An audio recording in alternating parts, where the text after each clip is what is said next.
আমন্ত্রণ জানাচ্ছি ট্রেন ক্রিকেটে। আগামী জুনে যুক্তরাষ্ট্র এবং ওয়েস্ট ইন্ডিজে অনুষ্ঠিত হবে টি-20 বিশ্বকাপ। 20 ওভারের এই টুর্নামেন্টের জন্য এপ্রিল মাসের মধ্যেই দল ঘোষণা করতে হবে আসরে অংশ নিতে যাওয়া সব দলকে। তারই ধারাবাহিকতায় টি-20 বিশ্বকাপের আগে তলে তলে দল গোছাতে শুরু করেছে ভারত। এরই মধ্যে এক প্রকার চূড়ান্ত করে ফেলেছে টি-20 স্কোয়াড। টি-20 বিশ্বকাপের দল থেকে বাদ পড়তে পারেন সাবেক অধিনায়ক বিরাট কোহলি, এমনটাই বলা হয়েছে টেলিগ্রাফের এক প্রতিবেদনে।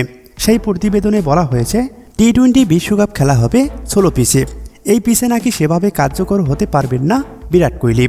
2022 সালে টি-20 বিশ্বকাপের পর থেকে এই ফরম্যাটে আর খেলেননি কোহলি এবং রোহিতকে পরখ করে নেওয়ার জন্য ঘরের মাঠে আফগানিস্তান সিরিজে সুযোগ দেওয়া হয়েছিল। সেই সিরিজে অবশ্য কোহলি সেভাবে নজর কাটতে পারেননি। কোহলির সঙ্গে নির্বাচক কমিটির প্রধান অজিত আগারকারের আলোচনা হয়েছে। নির্বাচকরা কোহলিকে বিশ্বকাপে রাখতে ইচ্ছুক নয়। বিরাট কোহলির পরিবর্তে যশস্বী জয়সওয়াল, সূর্যকুমার যাদব, তিলক ভার্মা, রিঙ্কু সিংদের মতো টি-20 স্পেশালিস্টদের সুযোগ দেওয়ার পক্ষে পক্ষপাতিত্ব করেছেন নির্বাচকরা। তবে রোহিত শর্মাকে অধিনায়ক করেই টি-20 বিশ্বকাপের দল ঘোষণা করতে যাচ্ছে ভারত। এটি বিরাট কোহলির ভক্তদের জন্য দুঃসংবাদও বটে। ভক্তদের মনে একটাই প্রশ্ন, তবে কি টি-20তে কোহলি যুগের অবসান ঘটতে যাচ্ছে?